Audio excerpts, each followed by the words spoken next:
오늘의 전국 키워드로 짚어보겠습니다.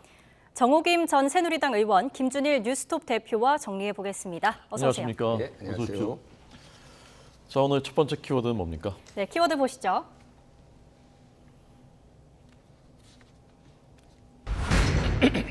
국민 망신살 대 용로 남불. 윤석열 대통령의 발언 논란에 이재명 민주당 대표는 국민은 망신살이다. 권성동 국민의힘 의원은 용로 남불이라고 맞받아쳤습니다. 두 분의 의견이 궁금한데요. 먼저 대표님 어떻게 보십니까? 뭐 국민 망신살도 맞고 용로남불도 맞는데, 그러니까 용로남불은 이재명 대표가 과거에 이제 형수 가족과 관련해서 욕을 한 거를 이제 지칭하는 것 같습니다. 근데 중요한 거는 그거예요. 그거는 사적인 대화였고, 두 번째는 그거에 대해서 사과를 했어요.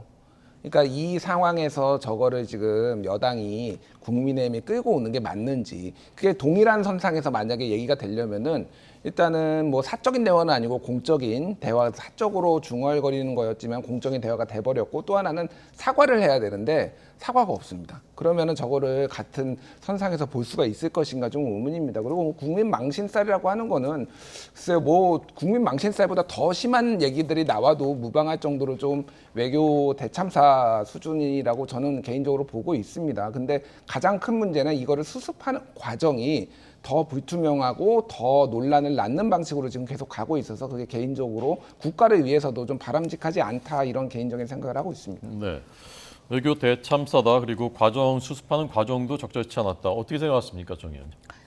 뭐 그런 일면이 있습니다. 그런데 외교 대참사라고 할 때는 오히려 비속어보다도 그 한일 약식 회담 또는 뭐 한미 48초 만남 뭐 이런 거에서 내용이 있었느냐를 가지고 비판한다면은 모르겠는데, 사실 비속어는 안 일어났으면 좋았을 일이긴 하지만은 이게 글쎄요, 지금 만약에 그게 미국의 의회를 상대로 했다 하더라도 미 의회의 의원들 중에 몇 명이나 이 문제에 지금까지도 관심을 가질까라는 생각이 들면서, 오히려 이게 국내 정치적으로 아직까지도 논란이 식지 않고, 그 식지 않는 배경에는 물론 대통령의 신속한 사과가 빠져 있다라는 점은 제가 인정하지 않을 수가 없습니다. 그런 차원에서 오히려 미국이나 일본이나 심지어는 중국이나 주변 나라, 또 심지어는 그 입법부 구성원들에게까지도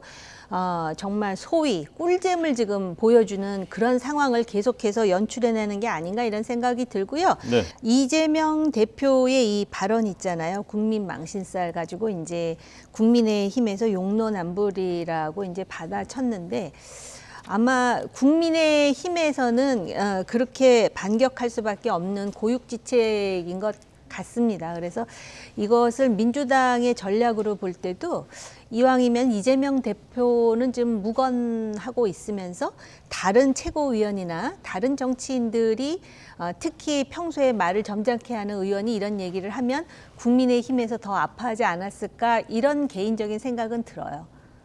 네. 오늘 윤석열 대통령이 아침 출근길에 이 문제 언급했는데요. 사실이 아닌 보도로 동맹을 훼손했다, 국민을 위협하는 것이다. 어떻게 생각하십니까? 그러니까 사실이 아니라는 거는 뭐 바이든도 아니고 난리면이고, 뭐 일부에서는 뭐 이 XX가 아니다, 다른 단어라고 주장을 하는데, 왜 전 국민의 청력 테스트를 하고 계신지 이미 전 국민이 다 들은 거고, 절대 다수가 그렇게 얘기를 하고 있고, 저도 사실 굉장히 여러 번 들었어요. 이거를 좀 해서 음을 제거한, 소음을 제거한 버전, 뭐 기타 등등 해서 다 들었는데, 아무리 어떻게 들어도 저는 그렇게 들리거든요. 이게 그리고 맥락이라는 게 있잖아요. 이제 그 회의 자체가 이제 돈을, 기금을 모아가지고 그거를 이제 그 말라리아 퇴치 이런 데 주는 건데, 미국 의회에서 그런 것들을 승인을 안 해주면 그 기금이 다 모이지 않으니까 바이든 대통령의 체면이 상한다. 그게 이제 환담을 하고 내려오자마자 그렇게 얘기를 한 거거든요. 그런 맥락들을 봤을 때 이거는 그런 정황들이 정확합니다. 모르겠습니다. 뭐 아니라고 주장을 하시니 제가 뭐라고 드릴 말씀은 없는데, 이거를 진실 게임으로 가는 순간 이게 굉장히 사안이 복잡해져 버려요. 그냥 이런 부분에 좀 불찰이 있었다라고 얘기를 하고 사과를 하는 거, 이게 가장 빠른 길이고 가장 현명한 길인데, 이거를 그럼 한국 국회를 욕했다라고 하면 그거는 용인이 되는 거고, 다른 나라에서 대단합니다, 한국 국회였네요, 미국 국회가 아니고 뭐 이렇게 인정해 줍니까? 그러니까 이거 자체가 굉장히 조금 불필요한 소모적인 논쟁이고, 게다가 더 최악인 거는 언론 탓을 하기 시작합니다. 언론 탓을, 이거를 그러면 보도를 하지 말았어야 되는 건지, 뭐 지금 뭐 MBC가 뭐 유출을 했네 안 했네 그런 논쟁이 있는데, 8시 그날 당일에 8시 50분에 이미 정보 보고가 싹 돌았어요. 그래서 이런 발언들이 있었다라는 게 다 알려졌고, 그 박홍근 원내대표가 9시 한 30분에서 40분 사이에 원내에서 얘기를 하고 10시 10분쯤에 영상이 올라오고, 온라인 커뮤니티에서는 이미 이 발언을 찾느라고 난리가 났었거든요. 그래서 뭐 누가 찾았네 뭐 그런 상황인데, 이거를 MBC가 유출을 했느냐 안 했는지 모르겠으나 그거가 본질이 아닌데 굉장히 지금 무리하게 지금 이 전국을 뒤집으려고 하고 있다. 이게 그러면 국내 정치에도 굉장히 좀 안 좋은 영향으로 이어지지 않을까, 그런 점이 우려됩니다. 네. 네, 이런 가운데 3개국을 방문하는 순방, 이 성과에 대한 여야의 평가도 이 문제는 극명하게 정 의원님 그 입장도 듣고서 네, 그다음에 넘어가야 될 것 네, 같습니다. 전해주시죠. 공방이 끝나질 않았는데 네. 이 이유가 바로 오늘 아침에 도어 스태핑 하면서 대통령의 입만 바라보던 사람들이 굉장히 많았을 것 같아요. 그래서 저는 개인적으로 대통령이 사실은 뭐 날리면이든 바이든이든 이런 것에 대해서 진지하게 그 사과를 하면은 또 그걸 못 받아줄 여론이나 언론이 아니라고 생각을 하거든요. 또 우리나라 국민들의 그 감성에 칭찬에도 약하지만 누가 사과를 하거나 그러면은 또 그걸 진솔하게 받아들이는 그런 그 문화가 있지 않습니까? 그런데 동맹을 훼손한다 이렇게 이제 얘기를 하니까 사실이 아닌 보도다 이렇게 얘기를 하는데, 그 날리면 바이든 그건 저도 헷갈리지만 XX하고 X는 저도 들려요. 그런데 그렇게 그 이야기를 하게 되면은 야당에게는 계속해서 두드려 팰 수 있는 정치적 빌미를 만들 수 있는 것이고, 또 여당 정치인들은 그것 때문에 뭐 MBC를 항의 방문하고 사실은 그 XX도 아니고 사람들이라 그랬다라는 무리한 주장까지 한단 말이죠. 근데 그거는 솔직히 들리는 거를 어떻게 아니라고 부정할 수가 있겠습니까? 그런 상황인 만큼 이거를 신속하게 빨리 그 매듭을 짓기 위해서는 대통령의 아주 그 허심탄회한 사과가 필요하고요. 그리고 대한민국 국회의원들을 향해서 그런 얘기를 했다 하더라도 이거는 굉장히 그 깊은 사과가 필요한 대목이거든요. 그러니까 상식에 맞게 그 행동과 대응이 나왔으면 좋겠다라는 생각이 들고, 저는 대통령이 이미 엎질러진 물이잖아요. 입으로 다 나온 얘기니까. 그런데 이 뒷수습을 하는 과정에서 대통령실과 국민의힘도 상당히 그 미숙할 뿐만 아니라 정말 그 일반 국민들이 생각할 때 정말 상식에 맞지 않는다라는 생각을 할 수밖에 없는 그런 대응을 하는 것이 더 갑갑한 것 같아요. 네, 사과가 필요하다, 논란에 대한 대응이 미숙했다라고 꼬집어 주셨습니다. 네, 순방 성과에 대한 여야의 평가 극명하게 엇갈렸는데요. 녹취 듣고 이야기 나눠보겠습니다. 윤석열 대통령의 순방은 총체적 무능을 날 것 그대로 보여줬습니다. 그런데도 정부 여당은 용비어천가를 부르고 있으니 한숨이 나올 만큼 한심합니다. 티끌을 기다렸다는 듯이 키우고 비틀고 덧칠해서 그것으로 명백한 외교 성과마저 다 덮으려 하고 있습니다. 네, 여야의 평가 먼저 김 대표님 어떻게 생각하십니까? 일단 이번 그 비속어 논란하고는 상관없이 높은 점수를 주기는 좀 힘듭니다. 그 이유가 이제 한미하고 좀 분리해서 보면은, 한미 정상회담은 사실은 할 이유가 없었던 정상회담이었고, 만날 이유를 안 만드는 게 최선이었습니다. 왜냐하면 5월 달에 이미 뭐 바이든 대통령이 방한해서 했고, 그리고 나토에서 한 달 전에 만났잖아요. 그러면 4개월 동안 뭐 3번을 만날 이유가 있습니까? 그러니까 애시당초 만나지 않게 했어야 되는데 이를테면은 자동차 이제 인플레이션 감축법에 한국산 전기차가 빠진 거, 한미 통화 스와프 등등은 이를테면 기재부나 산업통상부나 외교부가 미리 캐치를 해서 조정을 잘 했으면은 그리고 다른 나라 같은 경우에 예를 들면 인플레이션 감축법 같은 경우에는 캐나다 같은 경우에는 원래 이게 미국에서 생산되던 거를 북미 지역으로 생산되는 자동차로 이렇게 확대됐거든요. 그 뒤에는 캐나다나 멕시코에 로비가 있었다라는 게 정설이에요. 그리고 노조가 있는 자동차라는 조항도 빠졌는데 그거는 뭐 테슬라 아니면 일본 도요타 공장이 이제 노조가 없기 때문에 빠졌다라는 게 정설입니다. 왜 한국 정부는 그걸 못합니까? 그러니까 애시당초 밑에 관료들의 무능 때문에 대통령이 떼밀려간 거예요. 이게 안 만나도 되는 부분을. 그러니까 그거를 그러면은 또 하나는 뭐가 있었냐면은 위에 이제 외교안보 라인에서 사실 이번에 하지 않는 게 좋겠습니다. 제가 전해 들은 바로는 그런 얘기를 했는데 대통령이 하는 게 좋겠다라고 해서 이게 좀 진행이 됐어요. 그럼 좀 더 정밀하게 조율이 됐었어야 되는데 결국은 바이든 입장에서는 굳이 만나면은 싫은 소리 듣는데 이거를 만날 이유가 없는 이런 상황이 돼버린 거죠. 그래서 일종의 이제 굉장히 홀대받는 이런 모습이 연출이 됐고 한일 정상회담 같은 경우에도 한일 간의 어떤 관계 개선을 위해서는 저는 만나는 건 필요했다라고 봤는데 이런 형식으로 처음부터 그 김태호 실장이, 그러니까 차장이 이런 식으로 먼저 발표를 해버림으로 인해서 처음부터 꼬여가지고 여기까지 온 부분들이 상당히 문제가 있었다라고 본다라면은 이거는 하나씩 다 점검을 해봐야 됩니다. 그러니까 이거 지금 대통령실에서 점검할 의지가 있는지 모르겠는데 문책할 사람은 문책하고 잘못된 부분은 어떻게 해야 되는지 이런 부분들을 해야 될 것 같아요. 그래서 한일 정상회담은 만나는 거 지금 신뢰가 없기 때문에 신뢰를 쌓아가는 과정에서의 만남은 의미가 있지만은 일본에서는 우리가 만나줬으니까 이제 한국이 빚졌다라고 생각을 하고 언론에서도 그렇게 나오고 있거든요. 그러면 그 이후에 어떻게 할 것인가에 대해서 많은 숙제를 남겼다 이렇게 평가를 하겠습니다. 네, 대통령실에서 점검할 필요가 있다라고 전해주셨는데 한편 박지원 전 국정원장이 이번 순방의 유일한 성과는 김건희 여사의 무사고였다 이런 평가를 내리기도 했어요. 아마 그 대통령의 그 순방에 성과가 없다라는 말을 애둘러 박지원 원장의 스타일로 말한 것이 아닌가 이런 생각이 들고요.